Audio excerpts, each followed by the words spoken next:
এখানে heroine scooty চালাতে না জেনেও স্কুটি চালিয়ে সোজা গিয়ে সামনে দাঁড়িয়ে থাকা একটি বিলাসবহুল গাড়িতে ধাক্কা দিয়ে দেয়। ওই গাড়ির মালিক এসে ঝগড়া করবেন তা না করে উল্টো ভেতরে গিয়ে লুকিয়ে পড়েন। হঠাৎ সেখানে থাকা গাড়িগুলো থেকে অনেক বডিগার্ড নেমে এসে হিরোইনকে ঘিরে ধরে। হিরোইন ভাবছিল যে আজকে তো আমি শেষ, কিন্তু সবাই এসে তাকে বলে সরি ম্যাম। সে কিছুই বুঝতে পারছিল না। ধাক্কা দিলাম আমি, তাহলে এরা কেন সরি বলছে?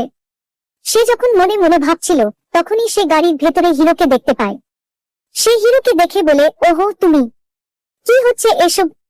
আর তুমি এখনো কেন আমার পিছু পিছু ঘুরছ? হিরো তখন বলে, সেদিন ওরকম করা আমার ঠিক হয়নি, আমাকে ক্ষমা করে দিন বলে সে দুঃখ প্রকাশ করে।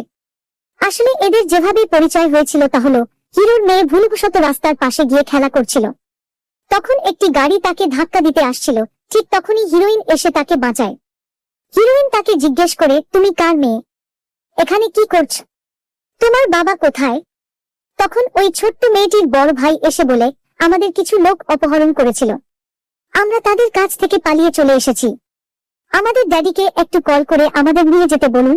হিরোইনও কল করে জানায় যে বাচ্চারা নিরাপদে আছে এবং সে যেখানে আছে সেই ঠিকানাও বলে দেয়।